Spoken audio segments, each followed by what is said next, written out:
പിതാവിൻ്റെയും പുത്രൻ്റെയും പരിശുദ്ധാത്മാവിൻ്റെയും നാമത്തിൽ ആമേൻ. എൻ്റെ പ്രിയപ്പെട്ടവരെ, ഇന്ന് ഏപ്രിൽ 18 ശനിയാഴ്ച. അമ്മേ പരിശുദ്ധ അമ്മേ, അമ്മേ പരിശുദ്ധമേ, ദൈവമാതാവേ, കൃപാസനത്തിലൂടെ ഞങ്ങൾക്കും ഞങ്ങളുടെ ദേശത്തിനും അമ്മ മധ്യസ്ഥം തേടി തന്ന എല്ലാ അനുഗ്രഹങ്ങൾക്കും കൃപകൾക്കും ഞങ്ങളിപ്പോൾ ഹൃദയം നിറഞ്ഞ നന്ദി പറയുന്നു.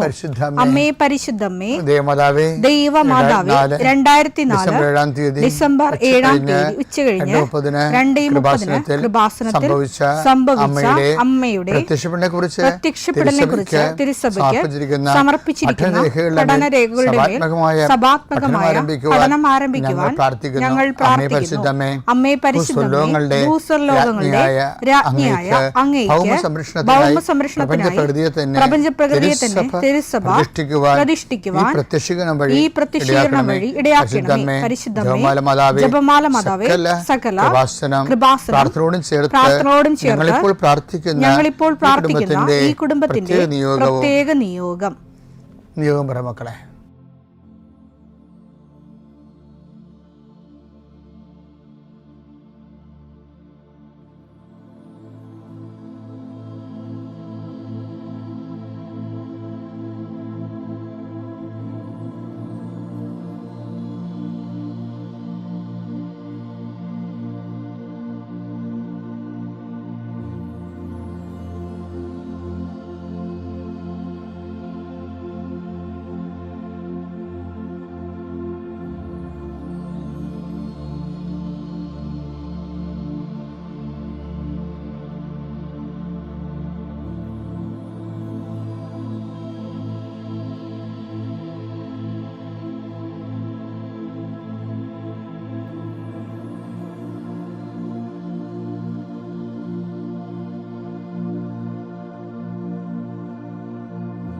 അമ്മയുടെ പ്രത്യക്ഷീകരണത്തിന്റെ ഈ അനുഗ്രഹവേളയിൽ ഞങ്ങൾക്ക് സാധിച്ചു തരുവാൻ കനിയണമേ. ആമേൻ. വിശ്വാസ പ്രമാണം.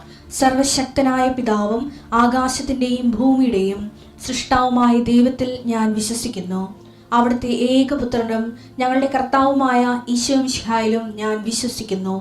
ഈ പുത്രൻ പരിശുദ്ധാത്മാവിനാൽ ഗർഭസ്ഥനായി കന്യകാമറിയത്തിൽ നിന്ന് പിറന്ന് പൊന്തിയോസ് പീലാത്തോസിന്റെ കാലത്ത് പീഡകൾ സഹിച്ച് കുരിശിൽ തറയ്ക്കപ്പെട്ട് മരിച്ച് അടക്കപ്പെട്ട് പാതാളങ്ങളിൽ ഇറങ്ങി മരിച്ചവരുടെ ഇടയിൽ നിന്ന് 3-ാം നാൾ ഉയർത്ത് സ്വർഗത്തിലേക്ക് എഴുന്നള്ളി സർവശക്തിയുള്ള പിതാവായ ദൈവത്തിന്റെ വലതുഭാഗത്തിരിക്കുന്നു.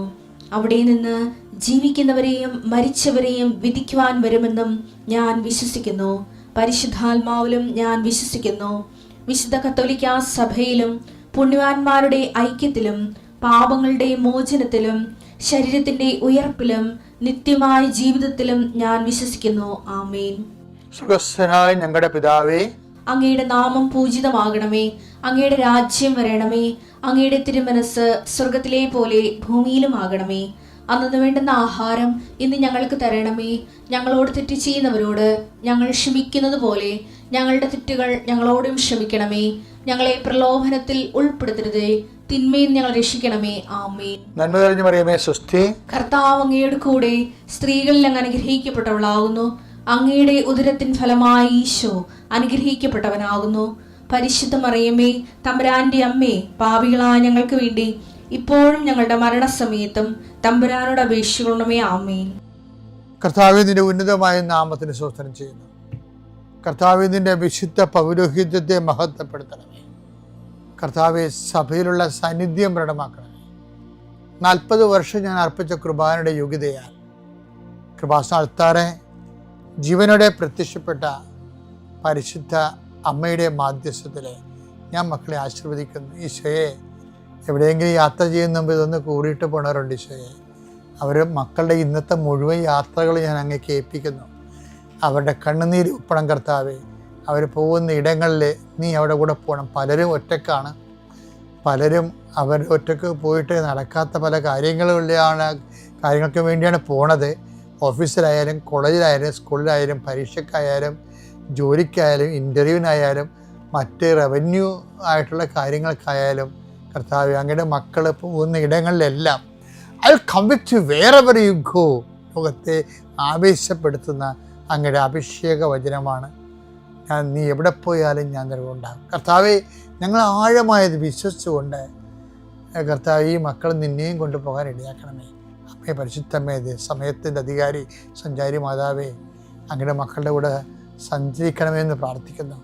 നിത്യപിതാവും പുത്രനും പരിശുദ്ധാത്മാവായ സർവ്വേശ്വര എന്നേക്കും ആമേൻ. നിക്കോദേമോസിനോടാണ് ആദ്യം സംസാരിക്കുന്നത്. എന്താണ്? ആത്മാവിൽ ജനിക്കുന്നത് ആത്മാവാണ്, ജഡത്തിൽ നിന്ന് ജനിക്കുന്നത് ജഡമാണ്. എന്നിട്ട് ഇവിടെ വിഷയത്തിൽ ഞാൻ നിക്കോദേമോസിനെ കുറിച്ച് പറയുമ്പോൾ ജഡമെന്നാണ് ഈശോ പറഞ്ഞുകൊണ്ട് വരണതേ. അതാണ് വിഷയം. ഇദ്ദേഹത്തെ യഥാർത്ഥത്തിൽ നമ്മൾ ഈ ജഡം എന്നുള്ള വാക്ക് ഉപയോഗിക്കണം ഇപ്പോഴാണ് ഈശോ.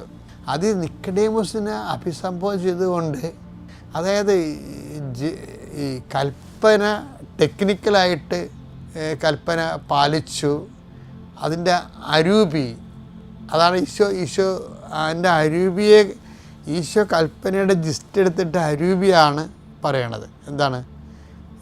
എല്ലാത്തിനും ദൈവത്തെ സ്നേഹിക്കുക, നിന്നെപ്പോലെ തന്നെ നിൻ്റെ അയൽക്കാരനെ സ്നേഹിക്കുക എന്നുള്ള സംഭവത്തിന് അതാണ് അരൂപി എന്ന് പറയണത്. ഇവർ അത് വിട്ട് കളഞ്ഞിട്ട് ഇവർക്ക് സ്വർഗം അടിച്ചു മാറ്റാൻ വേണ്ടി കൽപ്പനകളെ അത് കൂടുതൽ ഭാരപ്പെട്ടതാക്കിയിട്ട് അവർക്ക് മാത്രം അത് പാലിക്കാൻ പറ്റുന്ന രീതി കൽപ്പനകൾക്ക് വ്യാഖ്യാനപ്പിരിവ് നൽകിയിട്ട് ഇവരത് പാലിച്ച് സംതൃപ്തി അടയുന്ന ഒരു അവസ്ഥയിലേക്ക് വരുമ്പോഴാണ് ഇന്ന് ഈശോ ജഡമെന്ന് വിളിക്കുക. എന്നിട്ട് പറയും, ആത്മാവിൽ ജനിക്കുന്നത് ആത്മാവാണ്, ജഡത്തിൽ നിന്ന് ജനിക്കുന്നത് ജഡമാണെന്ന് പറയും. അപ്പം ശരിക്കും പറഞ്ഞാൽ നമ്മൾ വളരെ ശ്രദ്ധിച്ചില്ലെങ്കിൽ നമ്മൾ ഈ അനുഷ്ഠാനങ്ങളെല്ലാം നടത്തി ജഡമായിട്ട് ജീവിക്കും.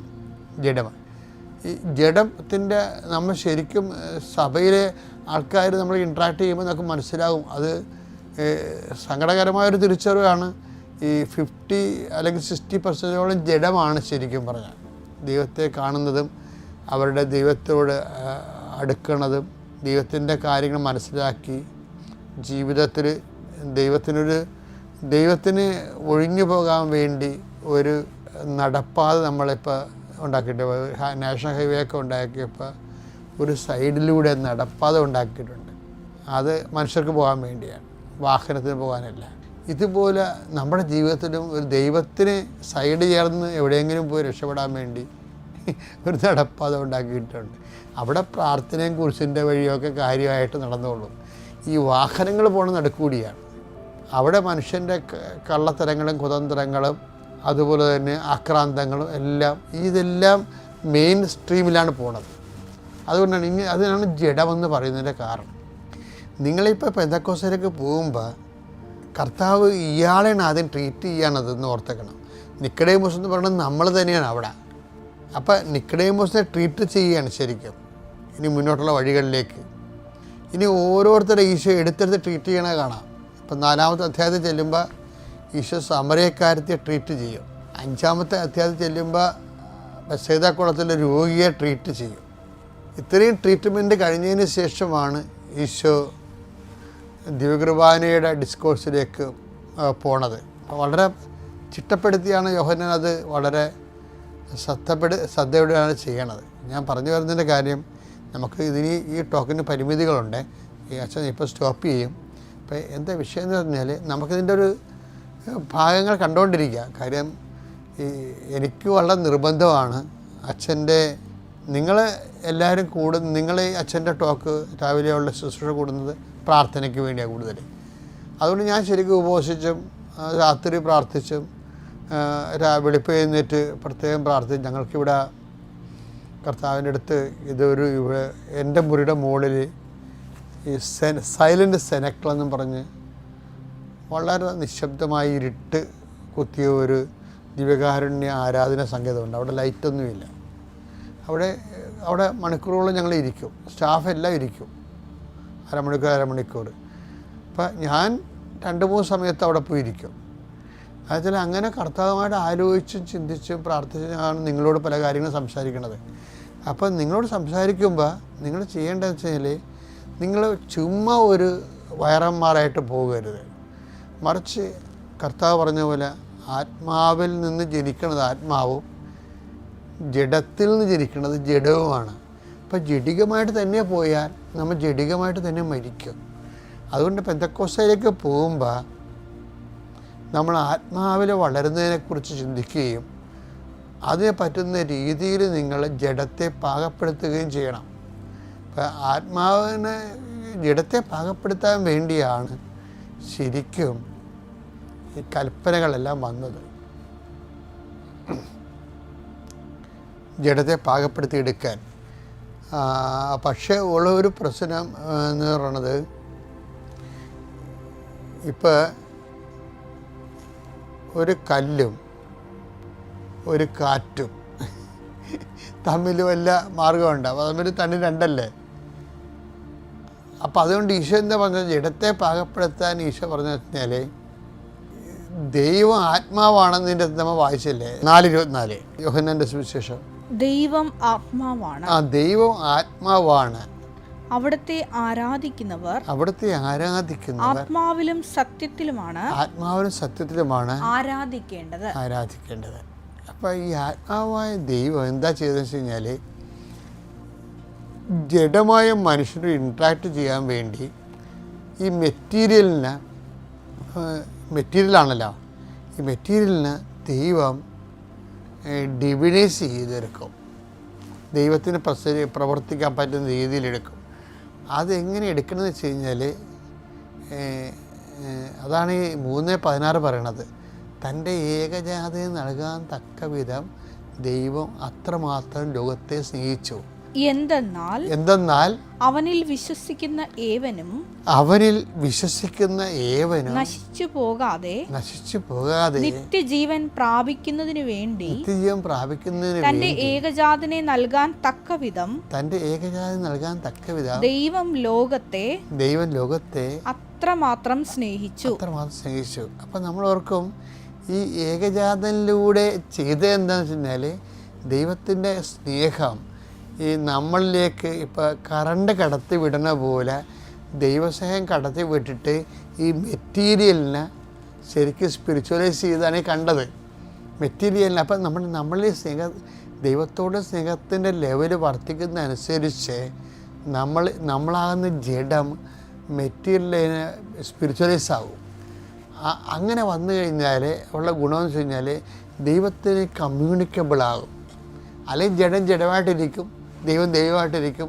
ഇതിൻ്റെ അകത്ത് ഇൻ്റർ കമ്മ്യൂണിക്കേഷൻ ഒന്നും നടക്കത്തില്ല. അപ്പോൾ നമുക്കുള്ള ഒരു പരിശുദ്ധാത്മാവിനെ സ്വീകരിക്കാനും ആത്മാവിനെ നിറയാനും വളരാനുള്ളൊരു മാർഗം ക്രിസ്തുവിലൂടെ വെളിപ്പെട്ട സ്നേഹത്തിൻ്റെ സാക്ഷിയായി മാറാൻ വേണ്ടി നമ്മൾ ബോധപൂർവ്വം ശ്രമിക്കണം. ഒന്ന് പ്രാർത്ഥിച്ച്, കർത്താവായ ദൈവമേ, ജഡമായ എന്നെ ദൈവത്തോട് കമ്മ്യൂണിക്കേറ്റ് ചെയ്യാൻ പറ്റുന്ന ഒരു വ്യക്തിയായി മാറ്റുന്നതിന് ദൈവം കണ്ടുപിടിച്ച ഏറ്റവും വലിയ രഹസ്യമായ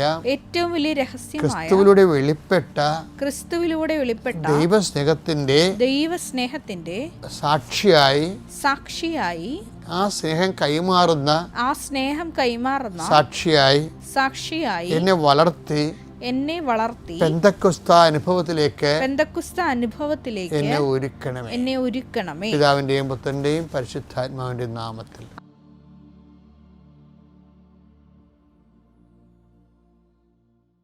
അത്യപൂർവ ദൈവാനുഭവങ്ങൾ ഇനി നിങ്ങൾക്കും സ്വന്തം.